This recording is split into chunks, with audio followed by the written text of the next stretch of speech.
கர்த்தருடைய பரிசுத்த நாமம் மகிமைப்படுவதாக. இது நல்ல ஆசீர்வதிக்கப்பட்டதான மனமகிழ்ச்சியான இந்த நல்ல காலை ஆராதனை வேளைக்காய் கர்த்தரை துதிக்கிறேன். ஆண்டவருடைய சமூகத்திலே கர்த்தரை ஆராதிக்கும்படி கடந்து வந்திருக்கிறவங்களை யாவரையும் இயேசுவின் நாமத்திலே வாழ்த்துகிறேன், வரவேற்கிறேன். கர்த்தர் நம்மை ஆசீர்வதிப்பாராக. அல்லேலூயா. ஆண்டவருடைய கிருபையினாலே கிருபையாய் மட்டுமாய் நம்முடைய வாழ்க்கையிலே ஆண்டவராகிய தேவன் நம்மை ஆசீர்வதித்திருக்கிறார், அரவணைத்திருக்கிறார். வந்திருக்கிற எல்லா சூழ்நிலைகளின் மத்தியிலும் அவரே நம்மை தப்புவித்து நம்மை பலப்படுத்தி அவரே நம்மை வழி நடத்தி இருக்கிறார். அவருடைய கிருபை மாறாததாக இருந்திருக்கிறது. ஆமென். கர்த்தருடைய வேதத்திலே வாசிக்கிறோம், கர்த்தர் நல்லவர், அவர் கிருபை என்றும் உள்ளது. அவருடைய மாறாத கிருபையினாலே நம்மை தாங்கின கர்த்தர் தொடர்ந்து நம்மை தாங்கி வழி நடத்த வல்லவராயிருக்கிறார். இந்த மாதத்திற்கான வாக்குத்தத்த வசனத்தை நாம் வாசிக்கலாம். 50ஆம் சங்கீதம் 23ஆம் வசனத்தை நாம் எல்லாரும் சேர்ந்து வாசிப்போம். 50ஆம் சங்கீதம் 23ஆம் வசனத்தை நாம் எல்லாரும் சேர்ந்து வாசிக்கலாம். ஸ்தோத்திர பலியிடுகிறவன் என்னை மகிமைப்படுத்துகிறான், தன் வழியை செவைப்படுத்துகிறவனுக்கு தேவனுடைய இரட்சிப்பை வெளிப்படுத்துவேன் என்று சொல்லுகிறார். நம்முடைய ஆண்டவராகிய தேவன் அவர் நம்மை மகிமைப்படுத்துகிற நல்ல தேவனாயிருக்கிறார். நம்முடைய பாடுகளின் மத்தியிலும் நம்முடைய வாழ்க்கையில கடந்து வருகிற எல்லா சூழ்நிலைகளின் மத்தியிலும் அவரே நம்மை மகிமைப்படுத்தி இருக்கிற நல்ல தேவனாயிருக்கிறார். நம்முடைய வாழ்க்கையிலே நாம் அவரை துதிக்கும் பொழுது நாம் அவரை மகிமைப்படுத்துகிறவர்களாய் காணப்படுகிறோம். நம்முடைய வாழ்க்கையிலே நம்முடைய தேவன் இன்னார் என்பதை அறிந்து நாம் அவரை துதிக்க கடனாளிகளாய் இருக்கிறோம். அது மாத்திரமல்ல, அவர் நம்முடைய வாழ்க்கையிலே செய்த நன்மைகளை எண்ணி நம்முடைய வாழ்விலே ஆண்டவராகிய தேவன் பாராட்டின அவருடைய கிருபைகளை எண்ணி நாம் கர்த்தரை துதிக்க கடனாளிகளாய் இருக்கிறோம். ஆண்டவராகிய தேவனை நாம் ஏன் துதிக்க வேண்டும் என்பதை குறித்து கடந்த வாரத்திலே நாம் ஒரு காரியத்தை தியானித்தோம். நம்முடைய ராஜ்யம் இவ்வுலகத்திற்குரியது அல்ல, அல்லது நாம் இந்த உலகத்திற்குரியவர்கள் அல்ல. நாம் நித்திய ராஜ்யத்துக்குரியவர்களாயிருக்கிறோம், நித்திய கிரீடத்தை பெறுகிறவர்களாயிருக்கிறோம், நித்திய ஜீவனை பெறுகிறவர்களாயிருக்கிறோம். எனவே நாம் கர்த்தரை துதிக்க வேண்டும் என்று கடந்த வாரத்திலே நாம் தியானித்தோம். தொடர்ந்து இந்த நாளிலும் நாம் ஏன் கர்த்தரை துதிக்க வேண்டும் என்பதை குறித்து வேதத்திலிருந்து இன்னொரு காரியத்தை தியானிக்க கர்த்தர் உதவி செய்வாராக. யாத்ராகமம் 18ஆம் அதிகாரம் 10ஆம் வசனத்திலே நாம் இப்படி வாசிக்கிறோம். யாத்ராம் புஸ்தகம் 18ஆம் அதிகாரம் 10ஆம் வசனத்திலே வேதம் இவ்விதமாய் கூறுகிறது,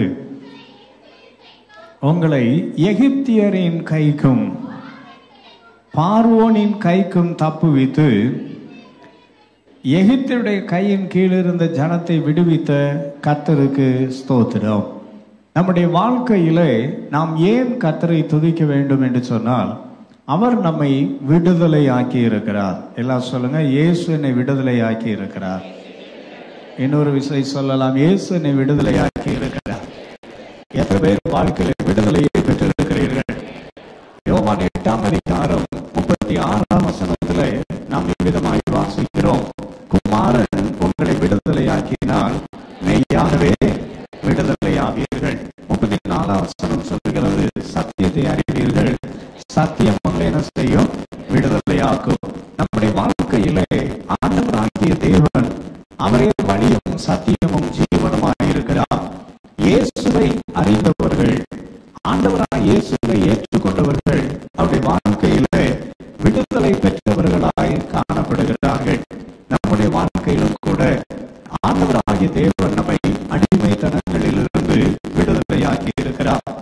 எதிலிருந்தெல்லாம் நம்மை விடுதலையாக்கினார் என்று ஒன்றெண்டு காரியங்களை இந்த கால வேளையிலே தியானிக்க கர்த்தர் உதவி செய்வாராக. முதலாவதாக 1 தெசலோனிக்கேயர் 1ஆம் அதிகாரம் 1 தெசலோனிக்கேயர் 1ஆம் அதிகாரம் 10ஆம் வசனத்திலே நாம் இவ்விதமாய் வாசிக்கிறோம். 1 தெசலோனிக்கேயர் 1ஆம் அதிகாரம் 10ஆம் வசனத்திலே வாசிக்கிறோம், அவர் மரித்தோரிலிருந்து எழுப்பினவரும் இனிவரும் கோபாக்கனை நின்ற நீங்களாக்கி ரட்சிக்கிறவருமாயிருக்கிற அவருடைய குமாரனாகிய இயேசு பரலோகத்திலிருந்து வருவதை நீங்கள் எதிர்பார்த்து கொண்டிருக்கிறதையும் அறிவிக்கிறார்களே.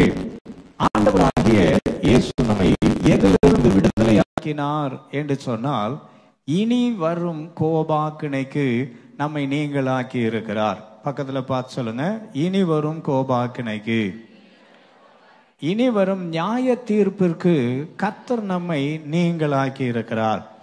என் ஆண்டவராய் இயேசு கிறிஸ்து முதல் விசை பூமியிலே வெளிப்பட்டார்.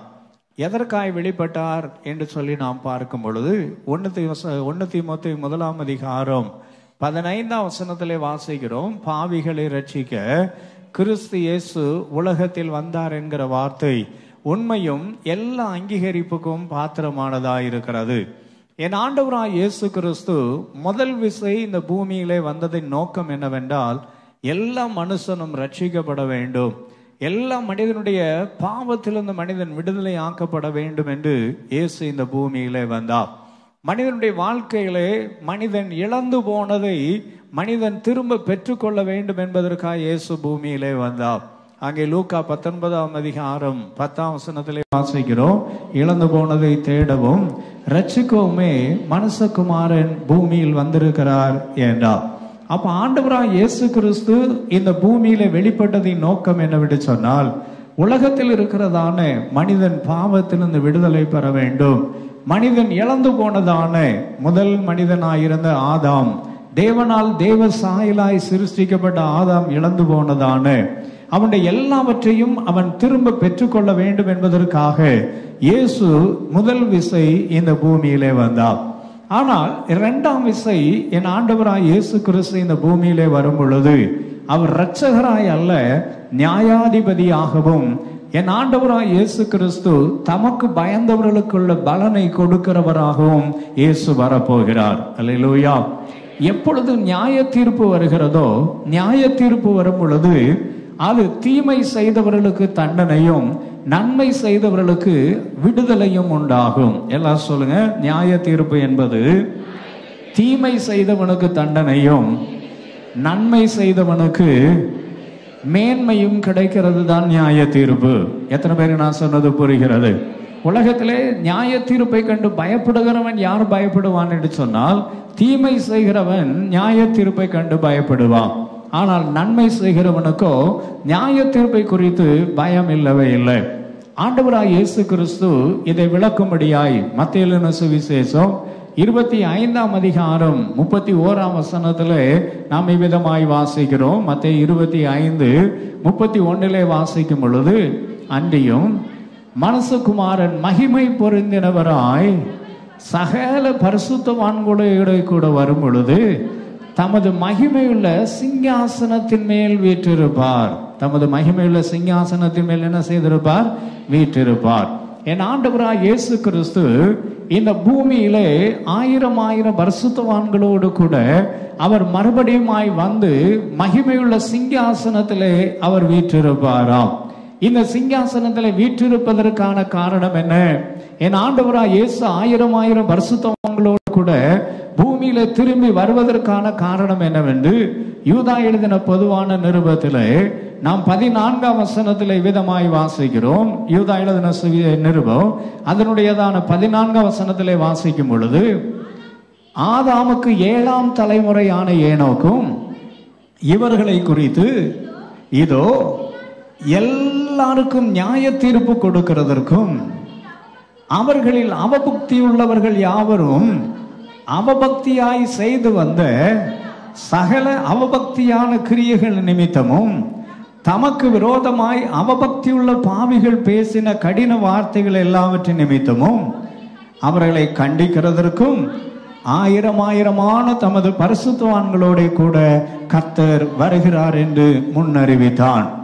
ஆதாமுக்கு 7ஆம் தலைமுறையான ஏனோக்கு, ஆதாமுக்கு 7ஆம் தலைமுறையான ஏனோக்கு, கர்த்தருடைய நாமம் மகிமைப்படுவதாக. ஆதாமின் சந்ததியை நாம் பார்க்கிறதான நேரத்தில் இந்த ஆதாமுக்கு 7ஆம் தலைமுறையாய் வரவேண்டியதான மனிதன் யார் என்று சொல்லி நாம் வேதத்திலே பார்க்கிறதான நேரத்தில் ஏனோக்கு அல்ல, லாமேக்கு தான் வந்திருக்க வேண்டும். லாமேக்கு தான் என்ன செய்திருக்க வேண்டும்? வந்திருக்க வேண்டும். ஆனால் காயின் தேவனுக்கு விரோதமான கிரியைகளை செய்து, காயின் தேவனுக்கு விரோதமான பாவம் செய்தபடியினாலே, கர்த்தருக்கு பிரியமில்லாதவனாய் போனபடியினாலே, அவனுடைய சந்ததியில பிறந்த லாமேக்கு பதிலாக அங்கே ஆதாமின் சந்ததியில வந்த சேத்தின் வழியாய் வந்த கர்த்தருக்கு ஸ்தோத்திரம் ஏனோக்கு அங்கே கர்த்தருக்கு ஸ்தோத்திரம் 7ஆம் தலைமுறையினனாக தேவனுடைய வருகையை முன்னறிவிக்கிறவராக அவர் வெளிப்பட்டார். தேவனுடைய வருகை முன்னறிவிக்கிறவராக என்ன செய்தார்? வெளிப்பட்டார். அன்பான கர்த்தருடைய ஜனமே, தேவனால் தெரிந்து கொள்ளப்பட்ட நாம், தேவனுடைய கிருபையை பெற்ற நாம், தேவனுடைய கிருபையை நாம் இழந்து விடக்கூடாது. நியாயம் தீர்க்க இயேசு வரப்போகிறார். எத்தனை பேர் ஆமேன் சொல்றீங்க? இப்ப கிருபையின் காலம். இந்த கிருபையின் காலத்துல ஆண்டவராய் இயேசு கிருபை உள்ளவராயிருக்கிறார், இரக்கம் உள்ளவராயிருக்கிறார். ஆனால் அவர் நியாயாதிபதியாய் வெளிப்படும் பொழுது நியாயாசனத்துல இரக்கம் கிடையாது. நியாயாசனத்துல என்ன கிடையாது? இரக்கம் கிடையாது. கிருபாசனத்திலே கிருபை உண்டு, கிருபாசனத்திலே இரக்கம் உண்டு, கிருபாசனத்திலே மன்னிப்பு உண்டு.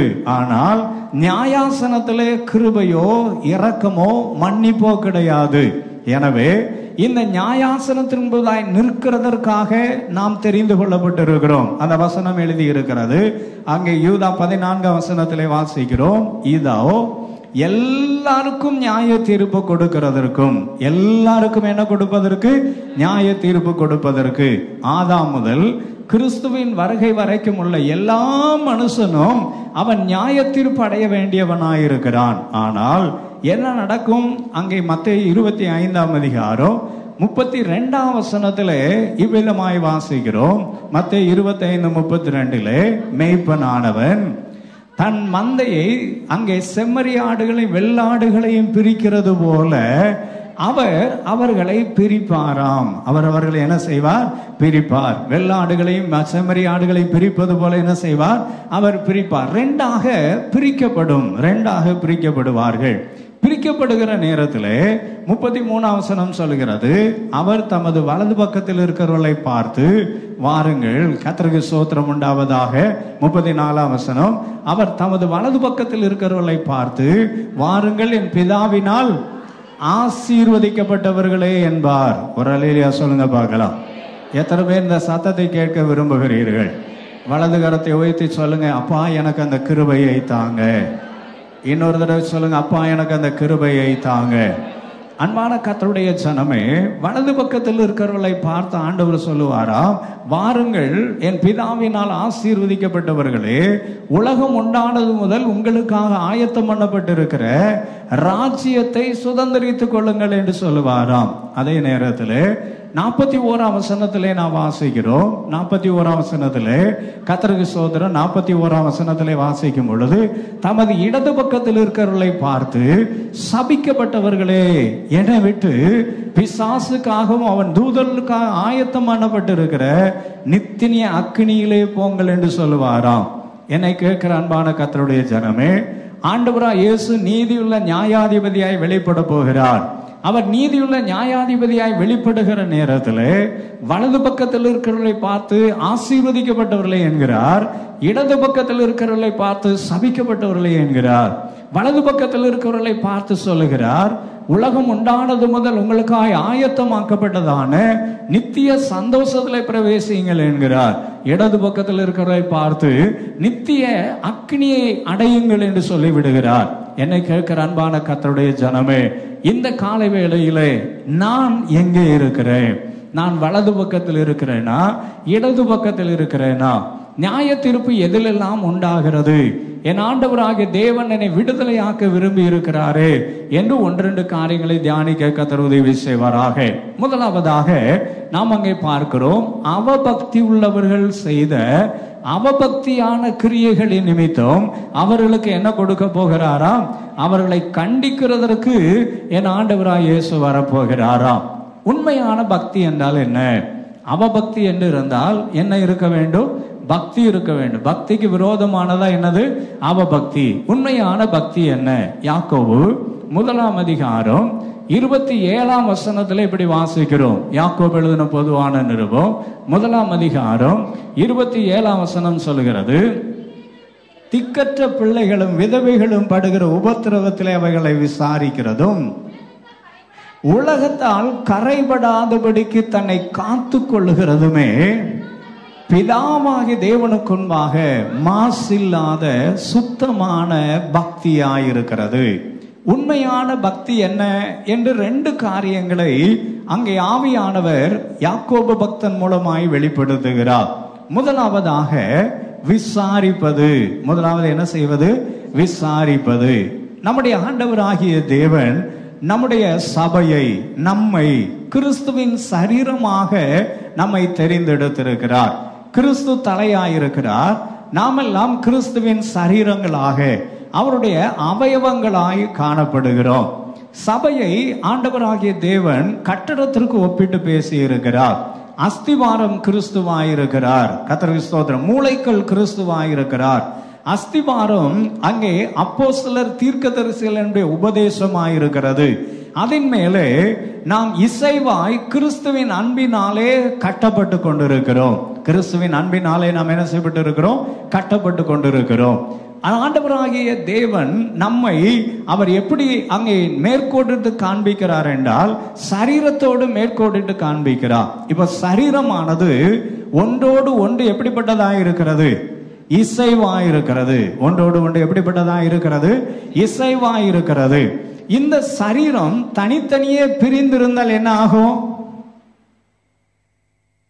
சரீரம் தனித்தனியே பிரிந்திருந்தால் என்ன ஆகும்?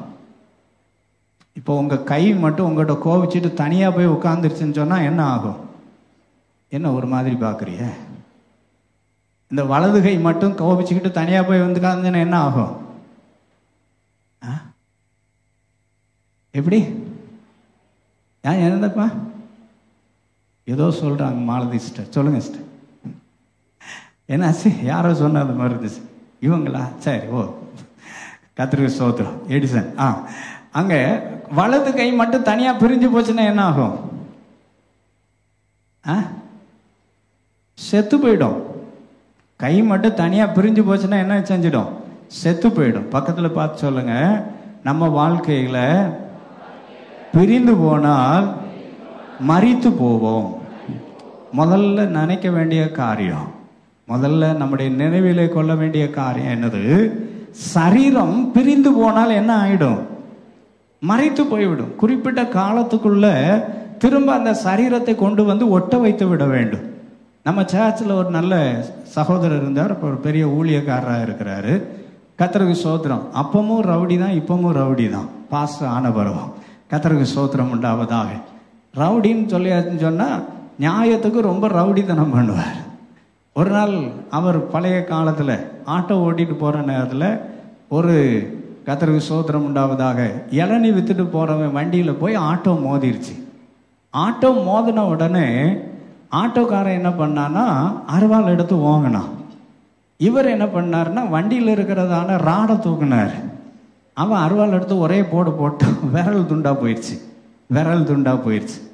இந்த விரல் துண்டா போன உடனே அதை தூக்கி ஒரு பேப்பரில் சுற்றிக்கிட்டு நேராக ஆஸ்பத்திரி போயிட்டார். ஒரு வகையில் அப்படிலாம் போக மாட்டான். கர்த்தருக்கு ஸ்தோத்திரம். நேராக ஆஸ்பத்திரியில் கொண்டு போய், ஐயா ஒருத்தன் கையை வெட்டிட்டான், என் விரல் துண்டா போயிடுச்சு, இந்த இருக்குது விரல்னு சொல்லி பேப்பரோட கொண்டு போய் கொடுத்தாங்களாம். டாக்டர் பார்த்துட்டு சொன்னாராம், கொண்டு வந்தது நல்லது, நீ இந்த பேப்பரில் சுற்றினதுனால அதில் ஃபேக்ட்ரியாக ஏறி உன் விரல் செத்து போயிடுச்சு. அப்படி ஆனால் நீ பிளாஸ்டிக் கவரில் போட்டு கொண்டு வந்திருந்தா என்ன செஞ்சுருக்கோம்? விரல் பிழைச்சிருக்கும். தோத்திரம். பார்த்தீங்கன்னா பிரிந்து போனது குறிப்பிட்ட நேரத்தில் ஒட்ட வைக்கப்படவில்லை என்றால் செத்து போய்விடும். ஒட்ட வைக்கப்படவில்லை என்றால் என்ன செய்திடும்? செத்து போயிடும். அது கொண்டு வருகிற பாத்திரம் எப்படி இருக்கிறது என்பது ரொம்ப முக்கியமானது. கொண்டு வருகிற பாத்திரம் எப்படிப்பட்டதா இருக்க வேண்டும்? முக்கியமானதா இருக்கிறது. அதுல பாக்டீரியா ஏறிடப்படாது. கர்த்தருக்கு ஸ்தோத்திரம். கண்ட பாக்டீரியா ஏறிடுச்சுன்னா அப்புறம் இருக்கிற சரீரம் என்ன செஞ்சிடும்? கெட்டு போயிடும். அப்போ கிறிஸ்து சபையை ஒரே சரீரமாய் கர்த்தர் வைத்திருக்கிறார். கிறிஸ்து சபையிலே எப்படி வைத்திருக்கிறார்? ஒரே சரீரமாய் வைத்திருக்கிறார். பிரிந்து போனால் அது மாண்டு போய்விடும். பிரிந்து போனால் அது என்ன செஞ்சிடும்? மாண்டு போய்விடும். ரெண்டாவது, ஒரு சரீரத்தின் ஒரு அவயவம் செயலற்று இருக்குமானால், ஒரு அவயவம் என்ன செய்திருக்குமானால் செயலற்று இருக்குமானால், மற்ற அவயவங்களுக்கு அது பிரச்சனையாயிருக்கும். மற்ற அவயவங்களுக்கு எது எப்படி இருக்கும்? எக்ஸ்ட்ரா வேலை. ஒவ்வொரு அவயவத்துக்கும் ஒரு வேலை இருக்கிறது. அந்த வேலை செய்யலைன்னா மற்ற அவயவத்திற்கு எக்ஸ்ட்ரா வேலை கிடைக்கிறது. எக்ஸ்ட்ரா வேலை செய்யணும். கர்த்தருக்கு ஸ்தோத்திரம். அது அப்படின்னா மற்றவர்களை பாரப்படுத்துவது போல் இருக்கிறது. பக்கத்துல பார்த்து சொல்லுங்க, நான் செய்ய வேண்டிய வேலையை நான் செய்யலைன்னா மற்றவர்களை நான் பாரப்படுத்துகிறேன் என்ற அர்த்தம். மற்றவர்களை நான் என்ன செய்கிறேன்? பாரப்படுத்துகிறேன். முதலாவது பிரிந்து போனால் மாண்டு போய்விடும். ரெண்டாவது, இந்த சரீரம் செய்ய வேண்டிய வேலையை செய்யலைன்னா அடுத்த சரீரத்துக்கு, அடுத்த அவயவத்துக்கு அது எப்படி இருக்கிறது? பாரமாக இருக்கிறது. மூன்றாவது, இந்த அவயவங்கள் ஒன்றோடு ஒன்று அது அதற்கு உதவியாக இருக்கும்படி செய்யப்பட்டிருக்கிறது. அது உதவியாக இருக்கும்படி என்ன செய்யப்பட்டு இருக்கிறது? செய்யப்பட்டு இருக்கிறது. பார்த்தீங்கன்னா சாப்பாடு இருக்கிறது. எல்லாருக்கும் என்ன இருக்கிறது? சாப்பாடு இருக்கிறது. இப்போ சாப்பாடு நம்ம எங்கே போய் சேர வேண்டும்? அது எங்கேயாவது போய் சேர்ந்துட்டு போகுது ஏன்றீங்களா? ஏதோ தட்டில் வச்சதை அள்ளி அது மாட்டுக்கு விழுங்குறோம், எங்கே போகுதுன்னு எவனுக்கு தெரியும்ன்றீங்களா?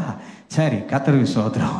இந்த சாப்பாடு நம்முடைய சரீரத்தில் ரத்தத்தில் போய் அது எனர்ஜியாகி மாற வேண்டும். சரீரத்தில் என்னதான் மாறணும்?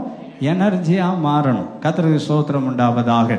இப்போ தட்டில் சாப்பாடு இருக்கிறது, அது உள்ளே போய் எனர்ஜியாக மாறுறதுக்கு பல அவயவங்கள் என்ன செய்ய வேண்டியிருக்கிறது? வேலை செய்ய வேண்டியிருக்கிறது. கை அதை எடுத்துக்க வாயில் வைக்க வேண்டியிருக்கிறது. வாயில் வச்சு பல்லு என்ன செய்ய வேண்டியிருக்கிறது? சவைக்க வேண்டியிருக்கு. நாக்கு உள்ளே தள்ள வேண்டியிருக்கிறது. அது தொண்டைக்குழி வழியாக உள்ளே என்ன செய்ய வேண்டியிருக்கு? இல்லை விடமாட்டேன்னு தொண்டை மறைச்சிக்கிட்டுனா என்ன ஆச்சு போச்சு? விக்கியே செத்து போனான். விக்கியே என்ன செய்து போனா? செத்து போனான். நிறைய பேருக்கு பிரசங்கம் விக்கியே சில பேர் செத்து போயிடுறான். ஒரு அலையிலையா சொல்லுங்க பார்க்கலாம். பிரசங்கத்தை கேட்டு விக்கி என்ன செஞ்சு போயிடறான். சில பேர் சேர்த்து போயிடுறான். ஏன்னா பிரசங்கம் உள்ளே போனால் தானே அது உள்ளுக்குள்ளே பலமாய் மாறும். வசனம் உள்ளே போனால் தானே பலமாக மாறும். இது எதுக்கு போட்டு தண்டனைக்கு அப்படின்னு சொல்லிட்டு எங்கேயே மறைச்சிடுறது. தொண்டைக்குழியிலேயே ஒரு குச்சியை வச்சிடுறது. காதுலேயே ஒரு பட்ஸை வச்சு மறைச்சிடுறது. ஒன்றும் உள்ளே போக வேண்டாம். கழுத சனியை எங்கேயும் போகுது, நமக்கு வேண்டாம். நம்ம இதெல்லாம் கேட்டால் தானே பரலோகத்துக்கா நரகத்துக்கான்னு கேட்டுட்டு அது எதுக்கு வீண் தண்டனை? கேட்காமலே விட்டுட்டா என்ன செஞ்சிருவோம்? ரெண்டுக்கும் நடுவில் தொங்கிடலான்னு. ரெண்டுக்கும் நடுவில்லாம் தொங்க முடியாது. ஒன்று அங்கே போகணும் அல்லது இங்கே போகணும். கர்த்தருக்கு ஸ்தோத்திரம் உண்டாவதாக. ரெண்டில் ஒரு இடத்துக்கு என்ன செய்தாக வேண்டும்? போக வேண்டும். அப்போ ஒழுங்காக உள்ள விழுங்கணும். உள்ள விழுங்கி உள்ளே போய் என்ன ஆகணும்? கொஞ்சம் ஜீரணம் ஆகணும். அப்போதான் உடம்புக்கு என்ன வரும்? பலன் வரும். ஆவிக்குரிய பலனும் வரணும், சரீர பலன் என்ன செய்யணும்? வரணும். ரெண்டும் ரொம்ப முக்கியமானது. ஒரு அலையிலையா சொல்லுங்க பார்க்கலாம். இப்போ எதுக்கு இதையெல்லாம் வேலை செய்ய வேண்டி இருக்கிறது? இதையெல்லாம் வேலை செய்யாமல் இருக்குமானால் அது அங்கே செய்ய வேண்டிய நோக்கம் நிறைவேறாமல் போய்விடும். நிறைய பேருக்கு தான் தேவனுடைய பிள்ளையானது நோக்கம் தெரியல. நீ ஆண்டவருடைய பிள்ளையானது நோக்கம் தெரிய வேண்டும். நீங்க நோக்கம் தெரிந்தால் உங்களுடைய வாழ்க்கையில அதை நோக்கியே பிரயாணப்படுகிறவர்களா இருப்பீர்கள். எத்தனை பேருக்கு நான் சொல்றது புரிகிறது? பள்ளிக்கூடத்துக்கு போறான், எதுக்கு போறானே தெரியல, பள்ளிக்கூடத்துக்கு போறான். கர்த்தருக்கு ஸ்தோத்திரம். 9 மணி ஆச்சா, தொல்லை தாங்க முடியாம பைக்கட்டை தூக்கிட்டு எங்க போறான்? பள்ளிக்கூடத்துக்கு போறான். அங்க போய் இருக்கிற வாத்தியாருக்கும் வாத்திச்சுக்கும் என்னதுதான் ஒரே தலைவலி. முன்னாலேயாவது 4 சாத்து சாத்தலாம். இப்போ ஒன்றும் என்ன செய்ய முடியாது, செய்ய முடியாது. எங்களை மாதிரி நின்று முழிச்சுக்கிட்டு இருக்க வேண்டியிருக்கு. ஒரு அலையிலையா சொல்லுங்க பார்க்கலாம். நாங்கள் இருந்த காலத்துல எல்லாம் மண்டையில் கொட்டு வாங்கிடுவோம். ஒரு மாதிரி திருக்கிட்டு வாரான்னா காதை பிடிச்சி திருக்கிறதுல ஒன்று அவன் திருந்தனும் அல்லது ஒழுங்கா திருந்தணும். 2 திருந்ததுலையும் வித்தியாசம் இருக்குது. ஒரு அலையிலையா சொல்லுங்க பார்க்கலாம். ஒன்று இங்கே திருந்துவான் அல்லது அங்கே போய் எங்கேயாவது வாங்கிட்டு வந்து திருந்துவான். இதுக்கும் வழி இல்லை, அதுக்கும் வழி இல்லை. எத்தனை பேருக்கு நான் சொன்னது புரியுதோ தெரியல? ஒரு அலையிலையா சொல்லுங்க பார்க்கலாம். சத்தமாக ஒரு அலையிலையா சொல்லுங்க பார்க்கலாம். அப்போ எதுக்கு போறான்னே தெரியல. நிறைய பேர் சர்ச்சுக்கு எதுக்கு வராங்கன்னே தெரியல. சும்மா வந்தோம், ஞாயிற்றுக்கிழமை ஆராதனைக்கு வந்தோம், கர்த்தருக்கு ஸ்தோத்திரம் உண்டாவதாக.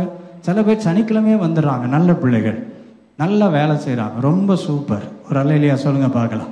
கர்த்தருக்கு ஸ்தோத்திரம். நல்ல பாட்டு பாடுறாங்க, நல்லா பெருக்கிறாங்க, நல்ல வீடியோ எடுக்கிறாங்க. பரலோகத்துக்கு வருவியா? நீ எதுக்கு சர்ச்சுக்கு வந்த? அது ரொம்ப முக்கியமானது. நோக்கத்தை அறியாமல் நீ இருப்பது வேஸ்ட். நீ வந்த நோக்கம் நிறைவேற வேண்டும். கர்த்தருடைய ஆலயத்துக்கு வந்தா நீ பரலோகத்துக்கு போகணும். தட்டு நிறைய சோறு தின்னா உள்ள உடம்புல தேரணும். இல்லை சிலது பார்த்தீங்கன்னா தேராத குழந்தையாவே இருக்குது. தேராத குழந்தையாவே இருக்கு. என்னத்தை தின்னாலும் அது இப்படி எலும்பும் தோலுமா இருக்குது. நீ தேவனுடைய சமூகத்தில் வருவது பரலோகத்துக்கு போவதற்காக. அதுக்கு வேதமும் ஜபமும் முக்கியம். இது ரெண்டும் இல்லாம நீ பரலோக ராஜ்யத்தை போய் சேர முடியாது. ரெண்டும் ரொம்ப முக்கியமானது. நீங்க யாரா இருந்தாலும் சரி, சின்ன பிள்ளைகளோ வாலிபர்களோ வயதானவர்களோ, நீங்க எத்தனை வருஷம் விசுவாசி, அதெல்லாம் முக்கியம் கிடையாது. ஆண்டவர் உங்களை வைத்த நோக்கம் நிறைவேற வேண்டும். இயேசு வரும்பொழுது, ஆண்டவரே நான் ஞாயிற்றுக்கிழமை தோறும் 2வது ஆராதனைக்கு போனேன், நான் ஞாயிற்றுக்கிழமை தோறும் காணிக்க போட்டேன் ஆண்டவரே, ஞாயிற்றுக்கிழமை தோறும் பெருக்கினேன் ஆண்டவரே, ஞாயிற்றுக்கிழமை தோறும் வீடியோ எடுத்த ஆண்டவரே, ஞாயிற்றுக்கிழமை நான் தான் கொயரில் இருந்தேன் ஆண்டவரே, ஞாயிற்றுக்கிழமை நான் தான் ஐயா கொட்டடிச்ச ஆண்டவரே. அதெல்லாம் இருக்கட்டப்பா, வசனம் உள்ள போச்சா? என் வார்த்தையின்படி செய்தாயா? நியாய தீர்ப்பு வருகிறது. ரொம்ப கவனமா இருக்க வேண்டும். ஆண்டவருடைய பிள்ளைகள் ஆகிய நாம் ஏதோ வருகிறோம் போகிறோம் என்பது அல்ல. வருகிறோம் போகிறது என்பது அல்ல. பள்ளிக்கூடத்துக்கு போனேன், எதுக்கு போனேன்? சும்மா போனேன். சும்மா போனதுக்காக நீ பள்ளிக்கூடத்துக்கு போறதுக்கு பதிலாக பேசாம மாடு மேய்க்கலாம். அப்படியாவது 4 குட்டி போடும். ஒரு அல்லேலூயா சொல்லுங்க பார்க்கலாம். சத்தம் ஒரு அல்லேலூயா சொல்லுங்க பார்க்கலாம். நீ ஆண்டவருக்காக எதை செய்கிறாய்? எத்தனை மணி நேரம் ஆண்டவருடைய சமூகத்தில் இருக்கிற? எந்த வார்த்தை உனக்கு கிரிய செய்தது? இன்னைக்கு நான் ஞாயிற்றுக்கிழமை ஆராதனைக்கு போனேன். கர்த்தருடைய சமூகத்தில் தாழ்த்தி சொல்லுகிறேன். 52 வருஷம் ஆகுது ஊழியத்தில் வந்து. 42 வருஷம் இதே மேடையில் நின்று பிரசங்கம் பண்றேன். இன்னைக்கும் எந்த இடத்துக்கு போனாலும், ஏசப்பா எனக்கு ஒரு வார்த்தையை தாங்க, என்னோட ஏதாவது ஒரு வார்த்தையை பேசுங்க. என்ன வார்த்தையை கொண்டாவது? சின்ன பையன் பேசினாலும் சரி, பெரிய ஆள் பேசினாலும் சரி, எனக்கு ஒரு வார்த்தையை தாங்க ஆண்டவரே. என்னில ஒன்றும் கிடையாது. 52 ஒரு ஊழியம் என்பது பெரிய காரியமே கிடையாது. அதனால நான் பரலோகத்துக்கு போக முடியாது. கர்த்தருடைய வார்த்தை எனக்குள்ளே கிரியை செய்ய வேண்டும். நான் கர்த்தருக்கென்று எப்படி இருக்கிறேன், அதுதான் ரொம்ப முக்கியமானது. எனக்கும் ஆண்டவருக்கும் இடையே இருக்கிறதான காரியம் என்ன? உலகத்தில் இருக்கிற மனுஷன் போடுற மார்க்கு உன்னை பரலோகத்துக்கு கொண்டு போகாது. ஊழியக்காரனாகி நாம் போடுற மார்க்கு உன்னை பரலோகத்துக்கு கொண்டு போக முடியாது. நான் தோற்றத்தின்படி சொல்லலாம், நீங்க எப்படி இருக்கிறீங்க அப்படி இருக்கிறீங்க, என் பார்வையின்படி நான் தீர்ப்பு சொல்லலாம். அதன்படி அல்ல. கர்த்தர் உள்ளத்தை பார்க்கிறவர்.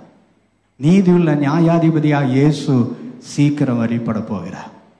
நீதியுள்ள நியாயாதிபதியை இயேசு சீக்கிரம் என்ன செய்ய போகிறார்? வெளிப்பட போகிறார். அப்போ 2 பக்கத்தையும் பிரிக்க போகிறார். வலது பக்கத்திலும் இடது பக்கத்தில் இருக்கிறவர்களை பிரிக்கிறாரு. வலது பக்கத்தில் இருக்கிறவர்களை பார்த்து ஆசீர்வதிக்கப்பட்டவர்களே என்கிறார், இடது பக்கத்தில் இருக்கிற பார்த்து சபிக்கப்பட்டவர்களே என்கிறார். இந்த அவபக்தியான கிரியை நம்ம வாழ்க்கையில பக்தி இருக்கிறது என்றால், என் பக்தியை நான் வெளிப்படுத்த வேண்டும். நான் கிறிஸ்துவின் சரீரம், நான் கிறிஸ்துவின் சரீரம், நானும் வளரணும், என்னை சேர்ந்தவர்களையும் வளர்க்க வேண்டும். எத்தனை பேர் ஆமேன்னு சொல்றீங்க? நானும் என்ன செய்யணும்? நானும் வளரணும். என்னை சார்ந்தவர்களையும் என்ன செய்யணும்? வளர்க்கணும். சரீரம் ஒரு அவயவம் மட்டும் வளர்ந்துட்டு போனா அதுக்கு பேர் என்னது? வேதத்தில் வாசிக்கும் பொழுது, நீண்ட அவயவம் உள்ளவனோ குறுகின அவயவம் உள்ளவனோ தேவ சன்னிதானத்தில் சேரக்கூடாதான். நீண்ட அவயவம் உள்ளவனோ குறுகின அவயவம் உள்ளவனோ தேவ சமூகத்தில் என்ன செய்யக்கூடாது? சேரக்கூடாது. நாம் நீண்டு போவதல்ல, அல்லது நாம் குறுகி போகிறவர்கள் அல்ல, நாம் ஏகோபித்து வளர்க்கிறவர்களாய் மாற வேண்டும். நாம் ஏகோபித்து என்ன செய்கிறவர்களாய் மாற வேண்டும்? வளர்கிறவர்களாய் மாற வேண்டும். அதற்காகத்தான் சபையை கர்த்தர் வைத்திருக்கிறார்.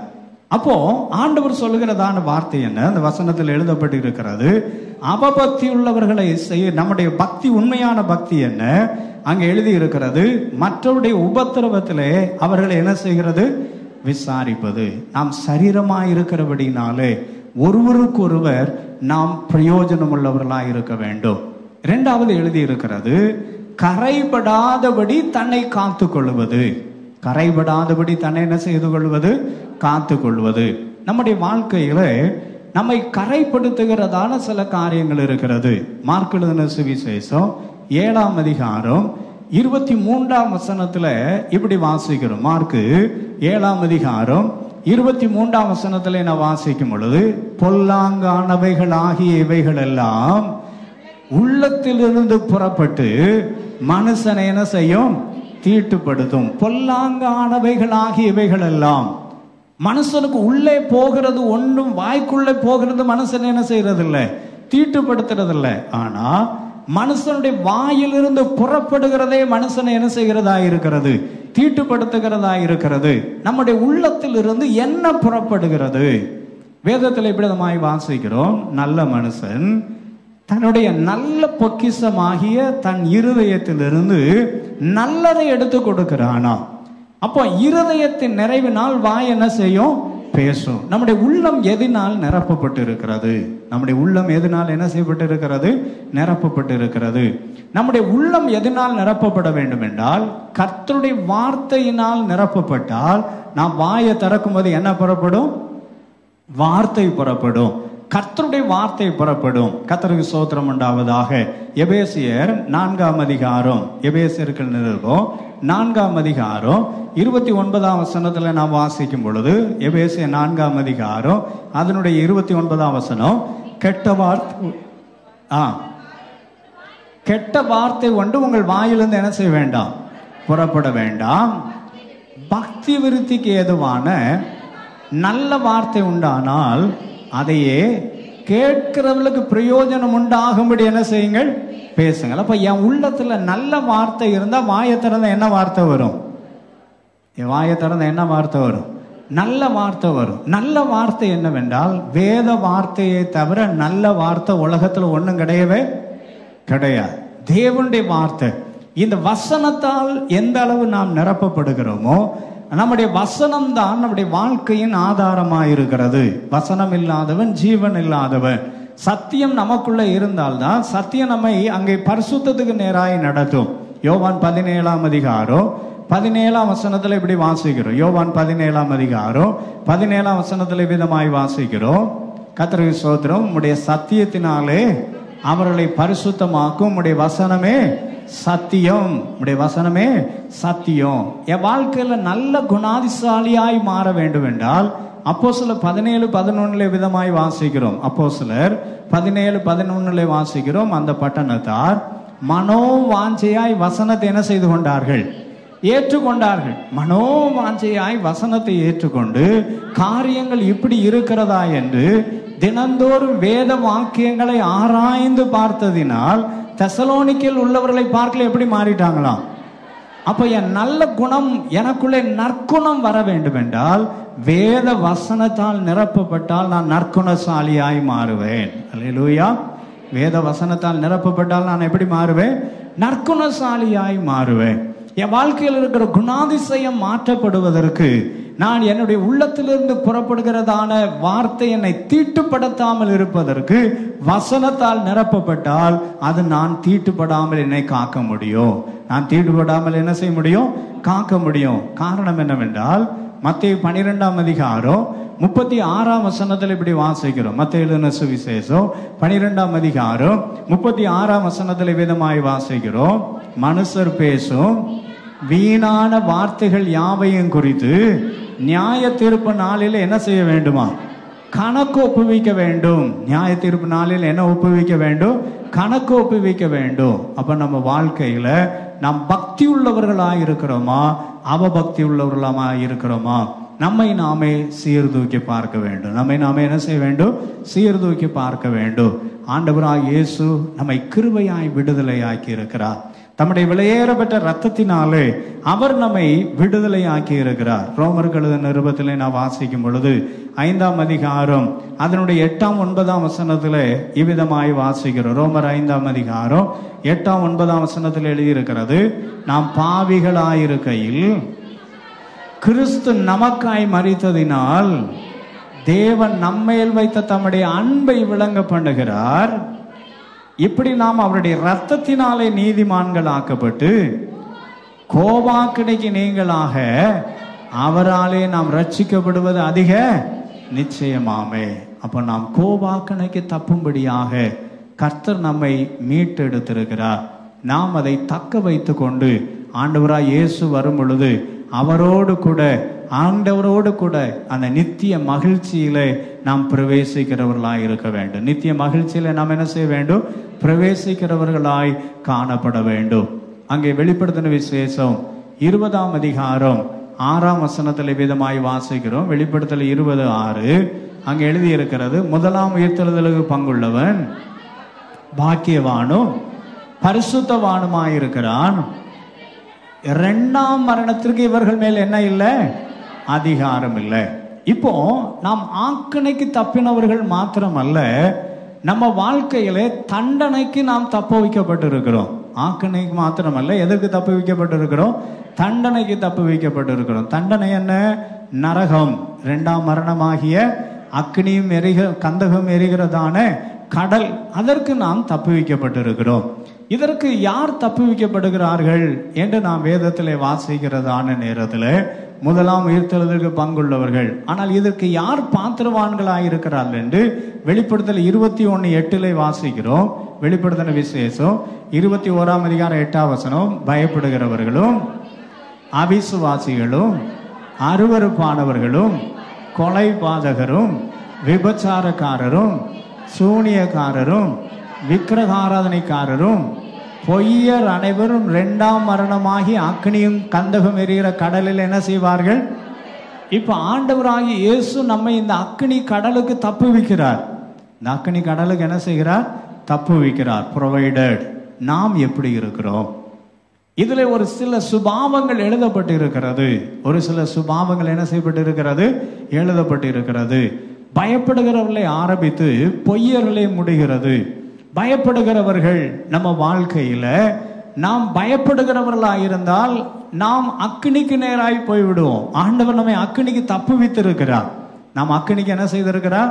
தப்பு வைத்திருக்கிறார். இப்ப நமக்குள்ளே ஒரு பெரிய தைரியத்தை கர்த்தர் ஊட்ட விரும்புகிறார். இந்த தைரியம் எப்படி வருகிறது?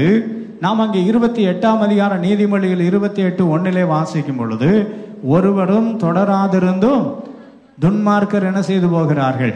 ஓடி போகிறார்கள். நீதிமான்களோ சிங்கத்தை போல எப்படி இருக்கிறார்கள்?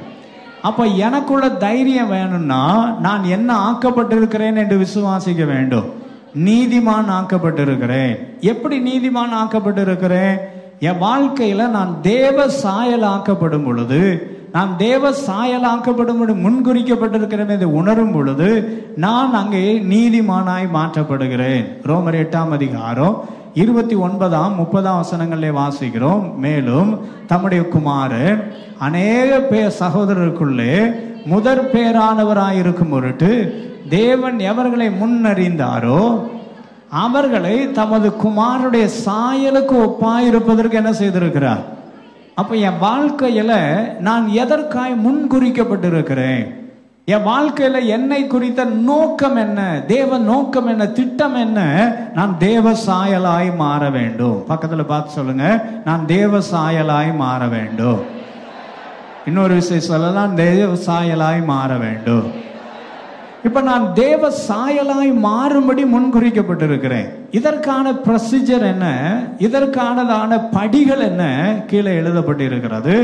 எவர்களை முன்குறித்தாரோ அவர்களை என்ன செய்திருக்கிறார்?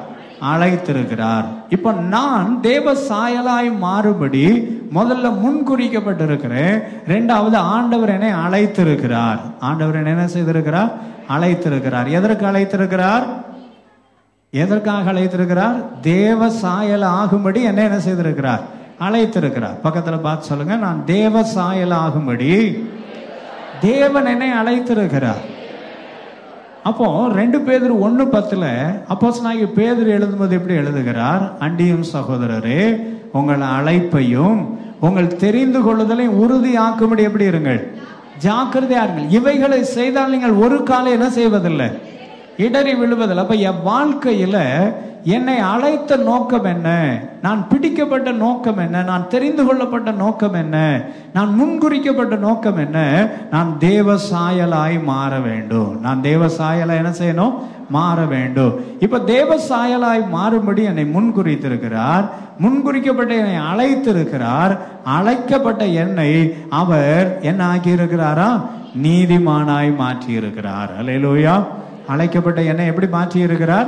நீதிமானாய் மாற்றி இருக்கிறார். எதனால? கிரியையினால் அல்ல, கிருபையினாலே நான் என்ன ஆக்கப்பட்டிருக்கிறேன்? நீதிமான் ஆக்கப்பட்டிருக்கிறேன். இந்த பெற்றுக்கொண்ட இந்த பதவியை நான் தக்க வைத்துக் கொள்ள வேண்டும். பெற்றுக்கொண்ட பதவியை நான் என்ன செய்ய வேண்டும்? தக்க வைத்துக் கொள்ள வேண்டும். நான் அதை இழந்து விடக்கூடாது. என் வாழ்க்கையில நான் பெற்றுக்கொண்ட மேன்மையை நான் இழந்து விடக்கூடாது.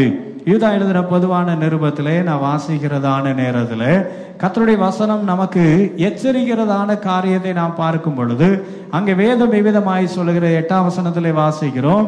யூதா பொதுவான நிருபத்திலே 6ஆம் வசனம், 6ஆம் வசனம், தங்களுடைய ஆதி மேன்மையை காத்து கொள்ளாமல் தங்களுக்குரிய வாசஸ்தலத்தை விட்டுவிட்ட தூதர்கள், தங்கள் ஆதி மேன்மையை காத்து கொள்ளாமல் தங்களுடைய வாசஸ்தலத்தை என்ன செஞ்சிட்டாங்க?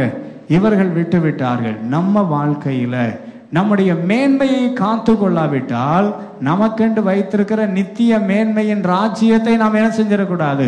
இழந்து விடக்கூடாது. ஆண்டவர் கூப்பிட போகிறார், வாருங்கள் என் பிதாவினால் ஆசீர்வதிக்கப்பட்டவர்களே, உலகம் உண்டானது முதல் உங்களுக்காய் ஆயத்தமாக்கப்பட்டதான எதிலே பிரவேசியுங்கள், நித்திய மகிழ்ச்சியில் என்ன செய்யுங்கள்? பிரவேசியுங்கள் என்று சொல்லுவார். கர்த்தருக்கு ஸ்தோத்திரம் உண்டாவதாக. அங்கே வெளிப்படுத்தின விசேஷம் 3ஆம் அதிகாரத்தில் நான் வாசிக்கிறதான நேரத்தில் கர்த்தருக்கு ஸ்தோத்திரம் உண்டாவதாக. ஆண்டவராகிய தேவன் இவ்விதமாய் சொல்லுகிறார், ஒருவனும் உன் கிரீடத்தை எடுத்துக்கொள்ளாதபடி உனக்குள்ளதை என்ன செய்து கொண்டிரு? பற்றி கொண்டிரு. 3ஆம் அதிகாரம் 11ஆம் வசனத்தில் வாசிக்கிறோம், இதோ சீக்கிரமாய் வருகிறேன், ஒருவனும் உன் கிரீடத்தை எடுத்துக்கொள்ளாதபடி உனக்குள்ளதை என்ன செய்து கொண்டிரு? பற்றி கொண்டிரு. என்னை கேட்கிற அன்பான கர்த்தருடைய ஜனமே, என் ஆண்டவராகிய தேவன் நம்மை, ஆண்டவர் ஆக்கினியில் இருந்தும் அக்கினியிலிருந்து நம்மை தப்புவித்திருக்கிறார். ஆண்டவர் நம்மை விடுதலை ஆக்கி இருக்கிறார். அந்த மேன்மையான இடத்தை கர்த்தர் நமக்கு தந்திருக்கிறார். நாம் அதை இழந்து விடாதபடி நம்மை கிறிஸ்துவுக்குள்ளே காத்து கொள்ள வேண்டும். ஜெபிப்போமா? முடிந்தவர்கள் நாள் படிக்கலாம், மற்றவர்கள் எளிமையாக இருக்கலாம்.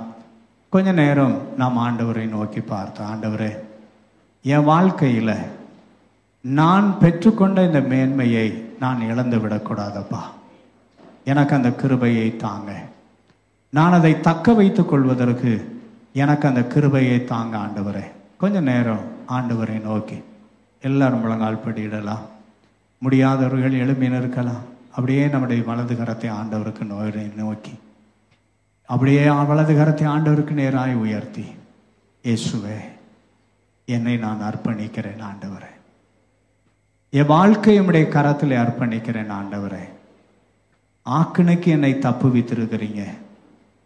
அவபக்தி உள்ளவர்கள் செய்த அவபக்தியான கிரியை நிமித்தம் அவர்களை கண்டிக்கிறதற்கும் ஆயிரமான தூதர்களோடு நீங்க வரப்போகிறீங்க ஆண்டவரே. அந்த நேரத்தில் நான் தண்டிக்கப்படாதபடி என்னை தண்டனையிலிருந்து தப்பி வைத்திருக்கிறீங்க ஆண்டவரே. நான் அதை தக்க வைத்துக் கொள்ள எனக்கு கிருபை தார். அதை நான் தக்க வைத்துக் கொள்ள எனக்கு கிருபை தார். நான் அந்த மேன்மையை இழந்து விடக்கூடாது. அந்த மேன்மையை நான் இழந்து விடக்கூடாதப்பா. அந்த மேன்மையை நான் இழந்து விடக்கூடாது. என் வாழ்க்கையில நான் தைரியமாய் இருக்க வேண்டும் என்றால் நான் நீதிமானாய் இருக்க வேண்டும். நான் நீதிமானாய் இருப்பதற்காக உம்முடைய சாயலாய் என்னை சிருஷ்டித்திருக்கிறீங்க. உம்முடைய சாயலாய் நான் மாற்றப்பட வேண்டும். நான் உம்முடைய சாயலாய் மாற்றப்படும் பொழுதுதான் நான் நீதிமான் ஆக்கப்படுகிறேன். என் வாழ்க்கையில உம்முடைய சாயலாய் நான் மாற்றப்படுவதற்கு தடையாயிருக்கிற தடைகள் எல்லாம் மாறட்டும் ஆண்டவரே. என்னை உம்முடைய கரத்தில் அர்ப்பணிக்கிறேன் என்று அப்படியே ஆண்டவருடைய கையில நம்மை ஒப்பு கொடுக்கலாமா? இயேசுவே, என்னை நீங்க மாற்றுங்கப்பா. என் வாழ்க்கையில ஒரு மாற்றத்தை தாங்க ஆண்டவரே. இந்த உலகத்தினுடைய காரியத்திற்கு என்னை நான் அர்ப்பணித்து விடாதபடி, உலகத்தினுடைய ஆசாபாசங்களுக்கு என்னை நான் ஒப்பு கொடுத்து விடாதபடி, நான் எதற்காய் பிடிக்கப்பட்டேனோ அதை பிடித்து கொள்ளும்படி ஆசையாய் தொடர எனக்கு கிருபை தாங்க. ஆசையாய் தொடர எனக்கு கிருபை தாங்க ஆண்டவரே. தேறிவீர், எனக்குள்ளே இருக்கிற அவபக்தியான காரியங்கள் எல்லாம் மாறி போகட்டும். மெய்யான பக்தி எனக்குள்ளே உண்டாகும்படி உங்க கையில என்னை அர்ப்பணிக்கிறேன் ஆண்டவரே என்று சொல்லி அப்படியே ஆண்டவருடைய கரத்துல நம்மை அர்ப்பணிக்கலாம். அந்த மேன்மையை நாம் இழந்து விடக்கூடாது. ஒருவேளை இந்த பூமியில நாம் எதை இழந்தாலும் திரும்ப பெற்றுக்கொள்ளலாம். ஆனால் அந்த பரலோக மேன்மை இழந்து போனோமானால் அதை நாம் திரும்ப பெற்றுக்கொள்ள முடியாது. ஆண்டவர் நம்மை ஆக்கினைக்கு தப்பு வைத்திருக்கிறார், அக்கினிக்கு தப்பு வைத்திருக்கிறார். எத்தனை பெரிய மேன்மையான காரியம்! ஆண்டவரே, நான் என்னை அர்ப்பணிக்கிறேன் ஆண்டவரே என்று சொல்லி கர்த்தருடைய கரத்தில் நம்மை அர்ப்பணிக்கலாம். அன்பின் தகப்பனே, நல்ல நாளுக்காக நன்றியோடு துதிக்கிறோம். நல்கப்பட்ட நல்ல வார்த்தைகளுக்காக ஸ்தோத்திரிக்கிறோம். எங்களுடைய வாழ்க்கையிலே கர்த்தாவே, ஆக்கினைக்கும் நரக அக்கினிக்கும் எங்களை தப்பு வைத்திருக்கிறீங்க ஆண்டவரே. நாங்கள் அதை தக்க வைத்துக் கொள்ள உம்முடையவர்களாய் உமக்கண்டு நாங்கள் ஜீவனம் பண்ண எங்களுக்கு இரக்கமும் கிருபையும் தரும்படி ஆட்சேபிக்கிறோம். கர்த்தாவே, நாங்கள் உமது சாயலாய் சிருஷ்டிக்கப்பட்டு இருக்கிறோம். உமது சாயலாய் சிருஷ்டிக்கப்பட்ட நாங்கள் அந்த சாயலை காத்துக்கொள்ள கிருபை தாங்க. அதை நாங்கள் இழந்து விடாதபடி கர்த்தாவே, அதை தக்க வைத்துக் கொள்ள எங்களுக்கு இரக்கமும் கிருபையும் தரும்படி ஆட்சேபிக்கிறோம். தொடர்ந்து நம்முடைய பிரசன்னத்திற்குள்ளே எங்களை மறைத்துக் கொள்ளும்படி ஜெபிக்கிறோம். வழி நடத்துங்க, ஆட்கொண்டு வழி நடத்துங்க. இயேசு கிறிஸ்துவின் என்ப நாமத்தில் பிதாவே, ஆமென். என் ஆத்துமாவே என் முழு உள்ளமே பரிசுத்த நாமத்தை ஸ்தோத்திரி. என் ஆத்துமாவே கர்த்தரை ஸ்தோத்திரி. கர்த்தர் செய்த சகல உபகாரங்களை மறவாதே. ஆமென். நம்முடைய கர்த்தராகிய இயேசு கிறிஸ்துவினுடைய கிருபை, பிதாவாகிய தேவனுடைய அன்பு, பரிசுத்த ஆவியானவருடைய அந்யோன்ய ஐக்கியமும் ஆசீர்வாத சமாதான கிருபை நன்மையும் நம் அனைவரோடும் இன்றும் என்றும் சதா காலங்களிலும் இருப்பதாக. ஆமென், ஆமென். ஹல்லேலூயா. Praise the lord. எல்லாரும் சோதரக தங்களை ஆசீர்வதிப்பாராக.